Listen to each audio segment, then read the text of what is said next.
Hi കൂട്ടുകാരെ, പുതിയൊരു വീഡിയോയിലേക്ക് എല്ലാവർക്കും സ്വാഗതം. അങ്ങനെ സുശീല മുരുകനുമായി സംസാരിച്ച് മുരുകൻ അങ്ങ് പോകുമ്പോൾ സുശീലയുടെ ഉള്ളിൽ ലഡു വെട്ടിയിട്ടോ ഇവനെ കൊണ്ട് എന്തെങ്കിലും ഒരു ആവശ്യം വരാതിരിക്കില്ല, അതുകൊണ്ട് തന്നെ എന്ന് ചിന്തിച്ചിട്ട് മുരുക മുരുക എന്ന് പറഞ്ഞ് വിളിക്കാണ്. പക്ഷെ മുരുകൻ ബൈക്ക് എടുത്തിട്ടുണ്ടാവും. അപ്പോഴേക്കും പിറകെ സുശീല ചെല്ലാണ്. അപ്പോൾ മുരുകൻ വണ്ടി നിർത്തുന്നു കേട്ടോ. അങ്ങനെ ഉടൻ തന്നെ എന്താ എന്ന് ചോദിക്കുമ്പോൾ അത് നിന്റെ ഫോൺ നമ്പർ എന്ന് തരുമോ? എൻ്റെ ഫോൺ നമ്പർ നിങ്ങൾക്ക് എന്തിനാ? അത് കേട്ട ഉടൻ തന്നെ ആവശ്യമുണ്ടെന്ന് കൂട്ടിക്കോ, കാരണം നിന്റെ കുഞ്ഞമ്മയെ എവിടെയെങ്കിലും കണ്ടു കഴിഞ്ഞാൽ നിന്നോട് വിളിച്ച് പറയാലോ, അതിന് വേണ്ടിയിട്ടാണ് എന്ന് പറഞ്ഞ ഉടനെ തന്നെ സുശീലയോട് പറയാൻ, ശരി നിങ്ങളുടെ ഫോൺ ഇങ്ങ് തായോ. പിന്നെ അതുമാത്രമല്ല, നിനക്കൊരു 2 ലക്ഷം രൂപയല്ല ആവശ്യം. ആ 2 ലക്ഷത്തിന് ഒരുപക്ഷെ എന്തെങ്കിലും ഒന്ന് കിട്ടിയെങ്കിൽ നിന്നെ വിളിച്ച് പറയാലോ. എന്നാ ശരി നിങ്ങളുടെ ഫോൺ കാട്ടുക, എന്നപ്പം എടുത്ത് വരാം എന്ന് പറഞ്ഞ് സിറ്റ് ഔട്ടിലോട്ട് ഓടുന്നു കേട്ടോ. പിന്നീട് ഫോൺ അവിടെ നിന്ന് എടുത്തു വന്നിട്ട് ഇങ്ങനെ മുരുകൻ്റെ കയ്യിൽ കൊടുക്കാൻ, മുരുകനോട് നമ്പർ ചോദിക്കുകയാണ്. അപ്പോൾ മുരുകൻ പറയണെങ്കിൽ തന്നേക്ക് ഫോൺ എന്ന് പറയും. മുരുകൻ തന്നെ അതിലോട്ട് അടിച്ചിടാണ് കേട്ടോ. എന്നിട്ട് പറയണേ, ഇപ്പോൾ നിങ്ങളുടെ നമ്പർ എൻ്റെ കയ്യിലുണ്ട്, എൻ്റെ നമ്പർ നിങ്ങളുടെ കയ്യിലുണ്ട്, അതുകൊണ്ട് ഓർത്തോളൂ എന്ന് പറഞ്ഞിട്ട് ആവശ്യമുണ്ടെങ്കിൽ എന്നെ വിളിച്ചോളൂ എന്ന് പറഞ്ഞിട്ട് അവിടെ നിന്ന് അങ്ങ് പോകുമ്പോൾ സുശീല ഇനിയാണ് കളി, 2 ലക്ഷം രൂപയല്ലേ എന്നിങ്ങനെ ചിന്തിക്കുന്നു കേട്ടോ. പിന്നീടാണെങ്കിലോ രാഹുലിനെയാണ് കാണിക്കുന്നത്. രാഹുൽ വീട്ടിൽ വന്നിരിക്കുകയാണ്. അപ്പോൾ രാഹുലിൻ്റെ അമ്മ ഉമയും അതുപോലെ തന്നെ അച്ഛനും ചോദിക്കുകയാണ്, എന്താ കാര്യം എന്നിങ്ങനെ ചോദിക്കുകയാണ്. നീ എന്താ ഹിന്ദുവിനായിട്ട് വിളിക്കാത്ത? നിന്റെ ഈ സ്വഭാവം തീരെ ശരിയല്ല. അപ്പോൾ ഉമ്മ പറയാണ്, പാവം പെൺകുട്ടിയാണ് ഹിന്ദു. അപ്പോൾ ഉടൻ തന്നെ രാഹുലിൻ്റെ അച്ഛൻ പറയണേ, വിശ്വനാഥൻ പറയണേ, എന്താണ് നിന്റെ പ്രശ്നം? നിനക്ക് എന്തെങ്കിലും പ്രശ്നമുണ്ടോ? നീ അവളെ കല്യാണം കഴിച്ചത് എനിക്കിഷ്ടമല്ലേ? ഒന്ന് ഞാനൊരു കാര്യം പറയാം, നിന്റെ ഭാഗത്തും തെറ്റുണ്ട്, അവളുടെ ഭാഗത്തും തെറ്റുണ്ട്, 2 കൂട്ടരടുത്തും തെറ്റുണ്ട്. അതുകൊണ്ട് 2 പേരും ഒരുപോലെയാണ് വിവാഹം കഴിച്ചത്, അതുകൊണ്ട് തന്നെ 2 ആൾക്കും ക്ഷമിക്കാവുന്ന കാര്യമുള്ളൂ എന്നിങ്ങനെ പറയുമ്പോൾ രാഹുൽ ഇങ്ങനെ ഉരുണ്ട് കളിക്കാനായിട്ടാ. അപ്പോൾ അത് കേട്ടോടെ തന്നെ ഉമ്മ പറയണേ, എന്താണ് നിന്റെ പ്രശ്നം എന്ന് പറയുമ്പോൾ, ശരിയാണ് എൻ്റെ ഭാഗത്തും തെറ്റുണ്ട് എന്നുള്ളത് ശരി തന്നെ, എൻ്റെ ഭാഗത്തും തെറ്റുണ്ട്. പക്ഷേ അവളെ എനിക്ക് സ്നേഹിക്കാൻ കഴിയില്ല. കാരണം അവളെ എന്നോട് പിണങ്ങിപ്പോയപ്പോൾ അവൾ എന്നെ വിവാഹം കഴിക്കില്ലെന്ന് പറഞ്ഞപ്പോൾ പിന്നീട് ഞാൻ വേറൊരാളുമായി ഇങ്ങനെ സ്നേഹത്തിലായി, അതായത് മൃദുലയുമായി സ്നേഹത്തിലായി. അത് വെറും സ്നേഹമല്ല, എല്ലാ അർത്ഥത്തിലും ഞാൻ അവളുമായി ഒരു ബന്ധമുണ്ട് എന്ന് പറയട്ടെ. ഇത് കേട്ട ഉടൻ തന്നെ വിശ്വനാഥൻ പറയണേ, എടാ പാപി, നീ എന്ത് വൃത്തികെട്ടവനാടാ, ആ സച്ചിയോട് ഞാൻ എന്താ പറയുക, ആ പെണ്ണൊരു പാവം പെണ്ണല്ലേ എന്നൊക്കെ പറയുമ്പോൾ ഇന്ദു പാവം തന്നെയാണ്. പക്ഷേ സത്യനെ എന്നാൽ അവൾ വിവാഹം കഴിച്ചോട്ടെ എന്ന് നിനക്ക് കരുതിയാൽ പോരെ. പക്ഷേ എനിക്ക് സത്യനെ ആ നിമിഷം വിവാഹം കഴിപ്പിക്കാൻ തോന്നിയില്ല. എൻ്റെ മനസ്സിൽ പ്രതികാരമാണ്, ആ പ്രതികാരമാണ് എനിക്ക് തോന്നിയത്. അതായത് സുശീലയെ പൂട്ട് ആ സ്ത്രീ ഒരിക്കലും ഈ വിവാഹം അറിയിക്കുന്നില്ലെന്ന് തോന്നിയത് കൊണ്ടാണ് ഞാൻ അങ്ങനെ ചെയ്തതെന്ന് പറയാൻ കേട്ടോ. ഇതേ സമയം ഉമ്മയാണെങ്കിൽ ഇഷ എന്താണ് ഈ കേൾക്കുന്നത്? ഇനിയിപ്പോൾ സച്ചിയുടെ വീട്ടുകാരോട് എന്ത് പറയുമെന്ന് പറയുമ്പോൾ, സച്ചിയുടെ വീട്ടുകാരോട് നിങ്ങളൊന്നും പറയേണ്ട, അവരെല്ലാം അറിഞ്ഞു എന്ന് പറയണം. അങ്ങനെ ഗോകുല കണ്ട കഥകളൊക്കെ കാണിക്കുന്നുണ്ട് കേട്ടോ. അങ്ങനെ ആ സത്യമെല്ലാം ഇങ്ങനെ പറഞ്ഞു കൊടുക്കുമ്പോൾ ഈശ്വരൻ ഇനി എന്ത് ചെയ്യും? ഇനി ഇന്ദുവിനെ വിളിക്കാൻ പാടില്ല എന്നാണ് പറഞ്ഞിരിക്കുന്നത്. ഇനിയിപ്പോൾ അങ്ങോട്ടേക്ക് പോവാനായിരിക്കും ഇങ്ങനെ പറയുന്നുണ്ട് കേട്ടോ. അങ്ങനെ ആ ഒരു കഥകൾ കേട്ട് ഞെട്ടിപ്പോവാണ്. എന്നാൽ ഈ സമയം ഇപ്പുറത്താണെങ്കിലോ ഇങ്ങനെ ഇന്ദുവിനെയാണ് കാണിക്കുന്നത്. ഇന്ദു ഇങ്ങനെ റൂമിൽ നിന്ന് ഇറങ്ങി വരികയാണ്. എന്നിട്ട് തൻ്റെ അമ്മയായ സാവിത്രിയോട് ചോദിക്കുകയാണ്, ഏട്ടനും അച്ഛനും കൂടി പോലീസ് സ്റ്റേഷനിൽ വന്നോ? അറിയില്ല, ഇതുവരെ എത്തിയില്ല മോളെ. ആ പോലീസുകാരായ SI മനഃപൂർവ്വം ഇട്ടിട്ട് നിൻ്റെ ഏട്ടനെ അച്ഛനെ ഇട്ട് കളിപ്പിക്കുന്നുണ്ടെന്നൊക്കെ പറയുമ്പോഴാണ് മുറ്റത്ത് വണ്ടി വരുന്നത് കേട്ടോ. അപ്പോൾ അവർ പുറത്തോട്ട് ഓടിച്ചില്ലാണ്. അപ്പോൾ ഉടൻ തന്നെ എന്തായി സച്ചേട്ടാ എൻ്റെ മോൻ്റെ കാര്യം എന്നൊക്കെ പറയുമ്പോൾ ഉടൻ തന്നെ ഗോകുൽ പറയാം, അമ്മേ എൻ്റെ അച്ഛനൊരു പുലിയാണെന്നുള്ള സത്യം ഞാനിപ്പോഴാണ് അറിഞ്ഞത്. അതുകൊണ്ട് തന്നെ എന്നെ ആ കേസിൽ നിന്നും അച്ഛൻ്റെ പിടിപാട് ചില്ലറയല്ല. അതുകൊണ്ട് തന്നെ SI പോലും മുട്ടുകുത്തി അച്ഛൻ്റെ മുന്നിൽ. അങ്ങനെ അച്ഛൻ ഇടപെട്ടത് കൊണ്ട് തന്നെ എന്നെ ആ കേസിൽ നിന്ന് ഒഴിവാക്കി. പിന്നെ മാത്രമല്ലല്ലോ, ഇവിടെ ജീവരാജ് ഇവിടെ കേസുമായി മുന്നോട്ട് വരാത്ത സ്ഥിതിക്ക് തന്നെ ഇനി പ്രശ്നങ്ങളൊന്നുമില്ല എന്ന് പറയട്ടെ. എന്നിട്ട് അവിടെ തന്നെ ഗോകുൽ പറയുന്നുണ്ട്, ജീവരാജ് വന്നു കഴിഞ്ഞാൽ അവന് തന്നെ ഇനി നാണം കെടും, അത് പ്രശ്നമാവും, പുലിവാലാവും എന്ന് അറിയുന്നതുകൊണ്ട് അവന് കേസിന് വന്നിട്ടില്ല. അതുകൊണ്ട് ഈ കേസൊക്കെ ഒത്തുതീർപ്പായി. അച്ഛൻ്റെ പ്രൗഢി എന്താണെന്ന് ഇന്നാണ് ഞാൻ അറിഞ്ഞത്, അച്ഛൻ്റെ വില എന്താണെന്ന് ശരിക്കും അറിഞ്ഞു. ഒന്ന് പോടാ, നീ ഇങ്ങനെ കളിയാക്കാതെ, വെറുതെ നീ ഇങ്ങനെ മനുഷ്യനായിട്ട് കളിയാക്കല്ലേ. എന്തായാലും ഞാനൊരു കാര്യം പറയാം, നീർക്കോലി വാല് പൊക്കിയാലും പ്രശ്നം തന്നെയാണ്. അതുകൊണ്ടാണ് ഞാൻ ഇത് ഒത്തുതീർപ്പാക്കാൻ ഒരുങ്ങിയത് എന്നിങ്ങനെ പറയാൻ കേട്ടോ. അങ്ങനെ ഗോകുലും ഇന്ദുവും സാവിത്രിയൊക്കെ അകത്തോട്ട് ഇങ്ങനെ കയറി ചെല്ലുമ്പോൾ പിന്നെ ഇവിടെ ഇങ്ങനെ ഗോകുൽ പറയണ, അച്ഛാ അതിരിക്കട്ടെ, ഞാൻ വേറൊരു കാര്യം പറയാൻ മറന്നു. അപ്പോൾ എന്ത് കാര്യം? നമ്മുടെ ഇന്ദുവിൻ്റെ കാര്യമാണ് മോളെ. ഞാൻ നിന്നോടൊരു കാര്യം പറയട്ടെ, നീ അത് ഉൾക്കൊള്ളണം. അപ്പോൾ ഉടൻ തന്നെ ഏട്ടൻ എന്ത് പറഞ്ഞാലും അത് ഉൾക്കൊള്ളാനുള്ള മാനസികാവസ്ഥയുണ്ട്, ഉൾക്കൊണ്ടേ പറ്റുള്ളൂ, നിൻ്റെ ജീവിതമാണ്.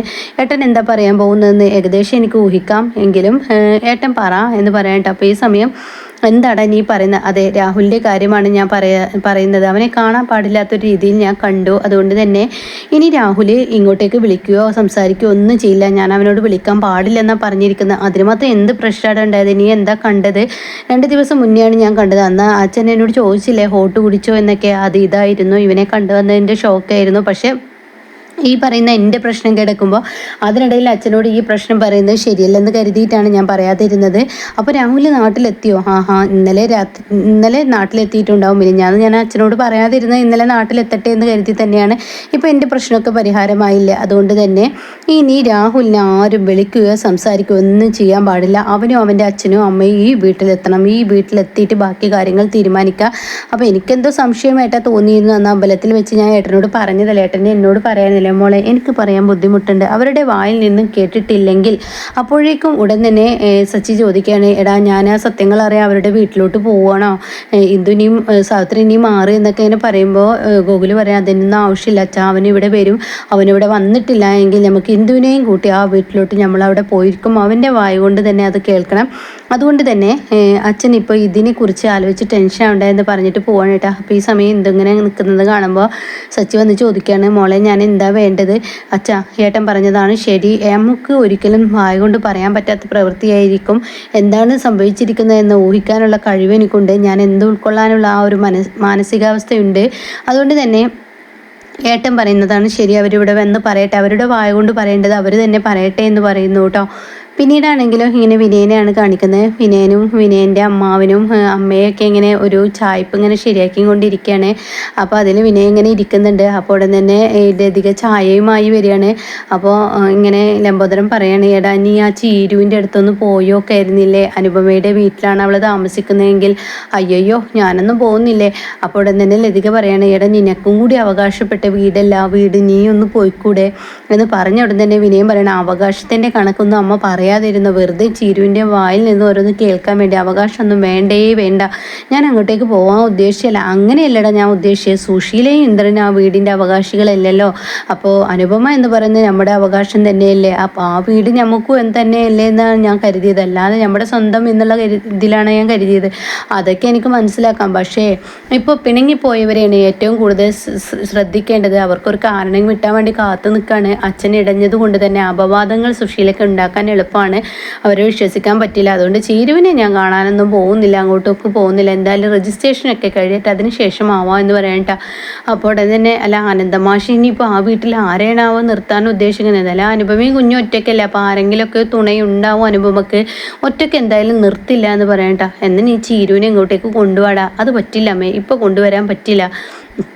അല്ലടാ, നീ എന്നാൽ അനന്തമാഷിനോട് ഒരു നല്ലൊരു വാക്ക് ചോദിക്കാതിരുന്നില്ല, ഒരു ഉറപ്പ് ചോദിക്കാതിരുന്നില്ല, ചിരുവിനെ തനിക്ക് തിരികെ കിട്ടുമോ എന്നുള്ള ഉറപ്പ്? അയ്യോ അതൊന്നും വേണ്ട അമ്മേ, അതൊന്നും ചോദിക്കുകയും വേണ്ട. കാരണം ചീരു തന്ന അമ്മക്കുള്ള ഉറപ്പില്ലേ, അതാണ് ഏറ്റവും വലിയ ഉറപ്പ്. എന്നാൽ ഞാൻ ഇപ്പം തന്നെ ചിരുവിനോട് വരാൻ പറയാം. അതൊന്നും വേണ്ട അമ്മേ, ചിരുവിനോട് ഇപ്പോൾ വരാൻ പറയണ്ട. ചീരു സ്വയം മനസ്സാലെ ഇങ്ങോട്ടേക്ക് വരട്ടെ. ഇപ്പോൾ ചിരുവിന് അനുപമക്ക് ആവശ്യമാണ്. അതുകൊണ്ട് തന്നെ ആ ഒരു കടമ്പകളൊക്കെ കഴിഞ്ഞ് ചിരുവിൻ്റെ മക്കളൊക്കെ എൻ്റെ മക്കളൊക്കെ ഇങ്ങോട്ടേക്ക് വന്നതിന് ശേഷം പിന്നീടാവാം നമുക്ക് ചീരുവിൻ്റെ കാര്യത്തിൽ തീരുമാനം എടുക്കുക. ചീരു വരും, ചീരു സമയമായ ചീരു എത്തും, അമ്മ ടെൻഷൻ ആവാതെ എന്നൊക്കെ പറയുമ്പോൾ എൻ്റെ മോനെ അങ്ങനെയൊക്കെ ആണെങ്കിൽ അങ്ങനെ ആയിക്കോട്ടെ, ഇതുവരെ കാത്തില്ലേ, ഇനിയിപ്പോൾ ചൂടാറുന്നവരെ കാത്താലോ ഒരു കുഴപ്പമില്ല എന്ന് പറഞ്ഞ് ലതിക അവിടെ നിന്ന് പോകുമ്പോൾ ലംബോദരം വീണ്ടും പണി തുടങ്ങുമ്പോൾ അയ്യോ പാമ്പ് എന്ന് പറയാം. അപ്പോൾ ലംബോദരം പേടിക്കുന്നു കേട്ടോ. അങ്ങനെയൊക്കെ ഒരു സീന്. പിന്നീട് ഇന്ദ്രനെയാണ് കാണിക്കുന്നത്. ഇന്ദ്രൻ ഇങ്ങനെ കണക്ക് കൂട്ടാണ്. തൻ്റെ അമ്മയുടെ ആ കണക്ക് കൂട്ടലുണ്ടല്ലോ, തൻ്റെ അമ്മ മറച്ചു വെച്ച ആ സത്യങ്ങൾ അറിയാനുള്ള തത്രപ്പാടാണ്. അപ്പോഴാണ് സുശീല വരുന്നത്. അങ്ങനെ സുശീലയെ കണ്ടവിടെ തന്നെ ഇന്ദ്രൻ പറയാണ്, എന്തിനാണ് അമ്മ അനന്തമാഷി ഇവിടെ വന്ന് പറഞ്ഞതൊന്നും എന്നോട് പറയാതിരുന്നത്? എന്തിനാണ് അമ്മയെ മറച്ചു വെച്ചത്? പറയേണ്ടതൊക്കെ ഞാൻ പറഞ്ഞിട്ടുണ്ട്, ബാക്കി ഞാൻ പറഞ്ഞില്ല എന്നുള്ളത് സത്യം തന്നെയാണ്. അതെന്താ അമ്മയ്ക്ക് എന്നോട് പറഞ്ഞാൽ? അതെ, എനിക്ക് തന്നെ എൻ്റെ മേത്ത് നിന്ന് തേച്ചാലും കുളിച്ചാലും പോകാൻ പറ്റാത്ത ആ വാക്കുകളാണ് അയാൾ ഉപയോഗിച്ചിരിക്കുന്നത്. പിന്നെ നിന്നോട് പറഞ്ഞ് നിൻ്റെ മനസ്സ് വിഷമിപ്പിക്കണ്ടല്ലോ എന്ന് കരുതിയാണ് ഞാൻ പറയാതിരുന്നത്. ഇനിയിപ്പോൾ ഞാൻ അങ്ങനെ പറഞ്ഞിട്ടുണ്ട്, എനിക്ക് നിൻ്റെ ഇതിന് കരുതിയിട്ട് ഞാൻ നല്ലത് വിചാരിച്ച് പറയാതിരുന്നപ്പോൾ നിനക്കത് തെറ്റായ ധാരണയാണ് തോന്നുന്നതെങ്കിൽ ഞാൻ പറഞ്ഞേക്കാം. അയാൾ ഇവിടെ വന്നു, അയാൾ പറഞ്ഞു നിങ്ങൾക്ക് വേണ്ടാത്ത അനുപമയെ എന്തായാലും ഞങ്ങൾക്കും വേണ്ട ഇന്ദ്രനെ. അതുകൊണ്ട് തന്നെ എൻ്റെ മകൾ എങ്ങനെയാണോ വിവാഹം കഴിക്കുമ്പോൾ ഇങ്ങോട്ടേക്ക് പറഞ്ഞയച്ചത് ആ രീതിയിൽ തന്നെ തിരിച്ചങ്ങോട്ടേക്കും വേണം. അതായത് സ്വർണവും അങ്ങനെയുള്ള കാര്യങ്ങളൊക്കെയാണ് അയാൾ ചോദിച്ചത് എന്ന് പറയാൻ കേട്ടോ. ഇത് കേൾക്കുന്ന ഇന്ദ്രനൊന്ന് ഞെട്ടിപ്പോവാണ്. അയാളെ കാണുന്നത് പോലെയൊന്നുമല്ല, അയാൾക്ക് വേറൊരു മുഖമുണ്ട്, പാവമായി നടിച്ചിട്ട് അയാളുടെ ആ മുഖം ഞാൻ കണ്ടതാണ് എന്നൊക്കെ ഇങ്ങനെ പറയുമ്പോൾ ഉടൻ തന്നെ ഇന്ദ്രൻ പറയാണ്, വേണ്ടാത്ത പുലിവാലിന് നമുക്ക് നിൽക്കേണ്ട ആവശ്യമുണ്ടായിരുന്നില്ല. അപ്പോൾ എന്താടാ നീ പറഞ്ഞു വരുന്നത്? ഈ വീട്ടിൽ അയാൾ കയറി നിരങ്ങും, അയാളുടെ മക്കൾ കയറി നിരങ്ങും എന്ന് പറഞ്ഞ ആ വാക്കാണോ? എന്നാൽ ഞാനൊന്ന് അത് കാണാൻ വേണ്ടി തന്നെയാണ് അയാളുടെ മകളെ ആ വീട്ടിൽ നിന്ന് ഇറക്കി വിട്ടത്. എൻ്റെ അമ്മേ, പിന്നെ ആ ഒരു വാക്ക് അനന്തമാഷ് പറഞ്ഞിട്ടുണ്ടെങ്കിൽ അനന്തമാഷിനെ ചൊടിപ്പിക്കാൻ ആ വീട്ടിൽ നിന്ന് ഒരിക്കലും അമ്മയ്ക്ക് അനുപമയെ ഇറക്കാൻ വേണ്ടി പോകേണ്ട ആവശ്യം ഉണ്ടായിരുന്നില്ല. അത് തെറ്റ് തന്നെയാണ്. എന്ത് തെറ്റ്? അയാൾ എൻ്റെ മുഖത്ത് നോക്കി ഇങ്ങനെയൊക്കെ പറഞ്ഞ് പിന്നെ അയാൾക്ക് തിരിച്ച് എനിക്കും ചെയ്യാൻ കഴിയുന്ന അയാൾക്ക് ബോധിപ്പിച്ച് കൊടുക്കണ്ടേ? അമ്മേ, ഈ ബോധ്യപ്പെടുത്തൽ കൊണ്ട് ഇനിയിപ്പോൾ ഉണ്ടാവാൻ പോകുന്നത് അനന്തമാഷി ഈ വീട്ടിൽ കയറി നിരങ്ങുമെന്നല്ല അതിൻ്റെ അർത്ഥം. ഞെരങ്ങൽ നമ്മളായിരിക്കും, ഒരുപക്ഷെ പോലീസ് സ്റ്റേഷനിൽ കയറേണ്ടി വരും, അതും പറയാൻ പറ്റില്ല. ഈ വഴി തന്നെ തിരഞ്ഞെടുക്കുമെന്ന് പ്രതീക്ഷിച്ച് അമ്മ ഇരിക്കണ്ട. ഈ വീട്ടിൽ വന്ന് എല്ലാവരും ഞെരങ്ങെന്ന് പറഞ്ഞ് ആ വഴിയാണ് തിരഞ്ഞെടുക്കാൻ പോകുന്ന അനന്തമാഷ് എന്ന് പറയാൻ പറ്റില്ല. ഇനിയിപ്പോൾ അവർക്ക് മുന്നും പിന്നും നോക്കാനില്ല, എന്താണ് ഇനി ഉണ്ടാവുക എന്ന് പറയാൻ പറ്റില്ല എന്ന് പറയുമ്പോൾ സുശീല ഒന്നും ഞെട്ടിപ്പോവാണ് കേട്ടോ. ഈശ്വര, താൻ എന്ത് വിഡിത്തമാണ് താൻ കാണിച്ചത് എന്ന ആ ഒരു പ്രതിസന്ധി സുശീല ആവുന്നു കേട്ടോ. ഇതേ സമയം സാവിത്രി തൻ്റെ പാത്രങ്ങളെല്ലാം ഷോക്കേസിൽ ഇങ്ങനെ തുടച്ചു വെക്കുന്ന സമയത്ത് ഇന്ദുവിൻ്റെ ഫോൺ അടിക്കാൻ കേട്ടോ. അപ്പോൾ ഇന്ദു മുകളിൽ നിന്ന് ഓടി വരുന്നുണ്ട്. അങ്ങനെ ഇന്ദു, ഇത് രാഹുലാണല്ലോ, അയാളാണല്ലോ വിളിക്കുന്നത് എന്ന് പറഞ്ഞിട്ട് ഫോൺ എടുക്കാൻ ഒരുങ്ങിയിട്ട് അച്ഛൻ എവിടെ എന്ന് ചോദിക്കുന്നുണ്ട്. അപ്പോഴേക്കും സച്ചി റൂമിൽ നിന്ന് ഇറങ്ങി വരികയാണ്.